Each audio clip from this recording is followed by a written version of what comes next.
dengan distribusi bantuan pangan yang Siap. dilakukan oleh Bulog dan juga sejumlah pihak-pihak lainnya, kita tahu bahwa di lapangan ini tantangannya tidak mudah, Pak. Betul. Cukup banyak daerah-daerah yang jalan aksesnya terputus. Ya. Lalu bagaimana Bulog memastikan bahwa distribusi pangan ini bisa berjalan optimal, terutama ke daerah-daerah yang terisolir atau terisolasi? Baik, Mbak. Terima kasih, Mbak. Jadi kami laporkan, Mbak, Bulog yang ada saat ini daerah bencana, itu seluruh jajaran Bulog include masuk ke posko utama masing-masing poskonya. Jadi baik posko tingkat pusat yang ada di Jakarta, di Lanut Halim, kemudian juga ada posko yang di masing-masing provinsi, itu juga ada perwakilan Bulog in charge di sana, ditambah lagi posko yang masing-masing di kabupaten kota. Nah, mereka ini bersinergi bahu-membahu untuk mendorong bantuan-bantuan Bulog ini sampai ke tangan masyarakat. Nah, memang seperti saya sampaikan tadi, Mbak, tadi banyak akses-akses jalan dari kabupaten ke kecamatan pun ada sebagian putus, ada dari kecamatan ke desa juga putus. Nah, ini yang menyebabkan kesulitan-kesulitan kami untuk mendistribusikan logistik tersebut. Maka otomatis kita harus menggunakan alutsista, baik alutsista darat, jalan darat, alutsista laut, menggunakan laut, atau menggunakan udara, atau menggunakan heli. Contoh yang simpel, Mbak, yang terjadi di Takengon atau di Bener Meriah. Nah, di Bener Meriah dan Takengon ini tidak ada akses baik darat maupun laut, yang ada hanya akses udara. Nah, otomatis kita hanya menggunakan Hercules atau menggunakan heli-heli. Nah, ini yang kita dorong. Nah, kemampuan pesawat ini kan tidak bisa ngangkut banyak, tidak seperti naik truk atau naik kapal laut yang bisa angkutannya sampai ratusan ton dan sebagainya. Nah, sedangkan kalau Hercules saja maksimal antara 10 sampai 15 ton. Nah, sedangkan setiap heli itu maksimal 1 sampai 2 ton. Jadi ini sangat terbatas. Oleh karena itu, kami terus bahu-membahu sinergi dengan jajaran TNI, Polri, BNPB, Pemda untuk bisa mendorong logistik-logistik ini sampai ke alamat yang betul-betul membutuhkan bantuan bencana tersebut, Mbak. Demikian. Artinya ketika misalkan bantuan itu didistribusikan di pemerintah provinsi, kemudian ke daerah lagi yang lebih terpencil, kemudian ke tujuan utamanya ini agak sulit ya, Pak? Artinya betul, di lapangan betul ya, Pak? Sekali, Mbak. Ya. Nah, ini makanya kami selalu di posko itu bersinergi sama-sama untuk membahas bagaimana solusinya. Apakah mau pakai jalur laut kalau memang ada jalur lautnya, atau pakai jalur darat kalau jalannya sudah tembus, atau menggunakan jalur udara kalau memang tidak ada jalan sama sekali. Demikian kami lakukan. Dengan banyaknya pengungsi korban bencana, kemudian data ini kan terus bergerak terus ya, Pak, terus update. Betul, Mbak. Ya. Akurasi penyaluran tentu ini menjadi krusial. Lalu bagaimana upaya Bulog juga untuk memastikan bahwa bantuan tadi dilakukan tepat sasaran, Pak? Oh, betul, Mbak. Nah, untuk supaya tepat sasaran dan tidak tumpang tindih bantuan tersebut, makanya yang saya laporkan tadi, kita tergabung dalam posko. Baik posko tingkat pusat, posko tingkat daerah, maupun kabupaten kota, bahkan sampai posko di tingkat desa mungkin.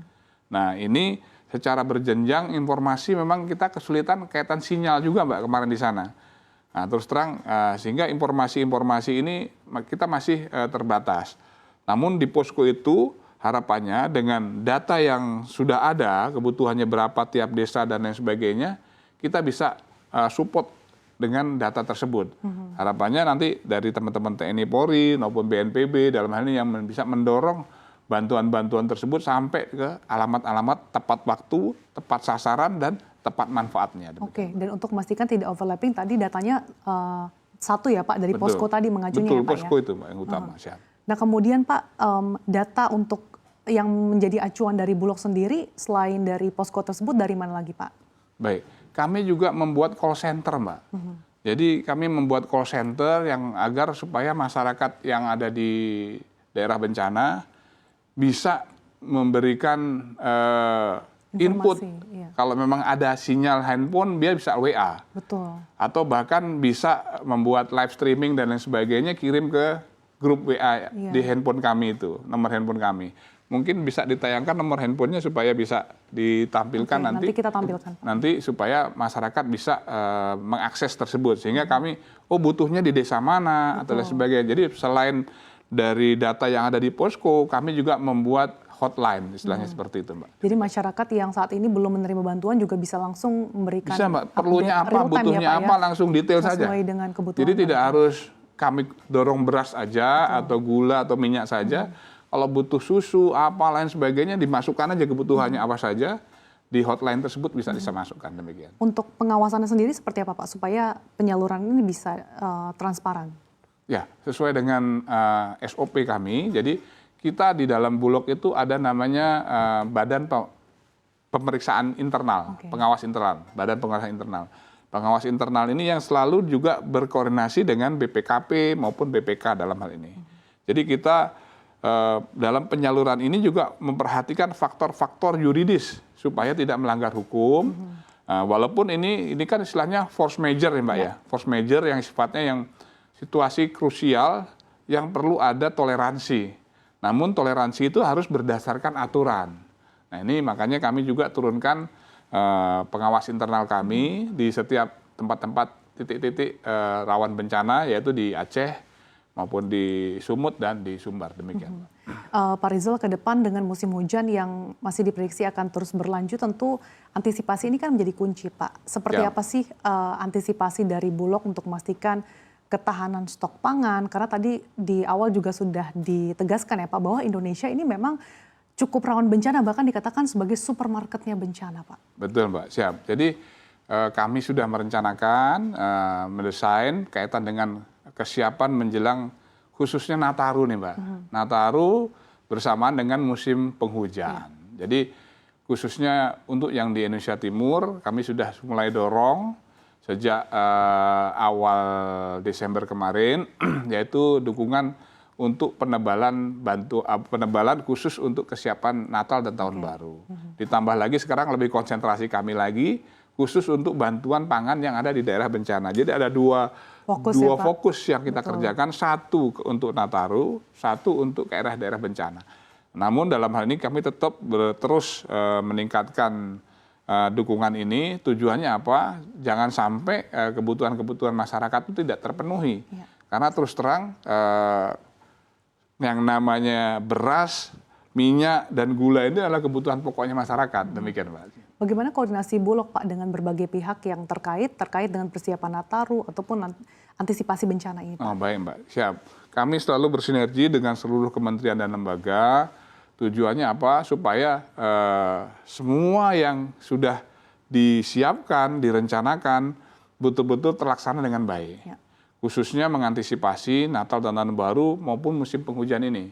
Kita ketahui bersama hasil dari BMKG, prediksinya ke depan cuaca ini akan lebih besar lagi hujannya, curah hujannya. Oleh karena itu kami sedini mungkin, contoh namanya Mbak, nih kita pengiriman logistik beras ke Papua. Seawal mungkin dengan cuaca yang masih bagus kita dorong sebanyak-banyaknya. Nanti kalau sudah mulai cuaca tidak bagus, ombak mulai tinggi, wah kita nggak bisa dorong itu.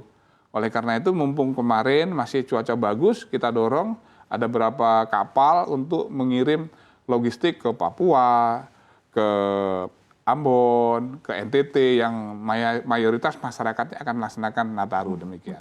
Pak Rizal, tentu semua mata masih tertuju pada lokasi bencana di Sumatera. Sejauh ini dalam beberapa waktu ini evaluasi dari Bulog sendiri seperti apa dan apakah dalam waktu dekat Anda juga akan berkunjung kembali Pak untuk meninjau lokasi bencana-bencana? Oh pasti Mbak. Kami dalam waktu dekat setelah kembali dari Papua besok lusa, kami akan segera kembali ke lokasi bencana untuk memastikan dan make sure-kan bahwa logistik-logistik Bulog itu harus sampai ke masyarakat yang terdampak bencana. Dan kami terus melaksanakan evaluasi di posko nanti dengan teman-teman BNPB, dengan TNI Polri. Evaluasinya akan kita evaluasi apakah nanti harian atau mingguan, supaya makin ke depan pelayanan untuk penyaluran bantuan bencana ini semakin bagus, semakin lancar, dan betul-betul bisa dinikmati oleh masyarakat secara utuh.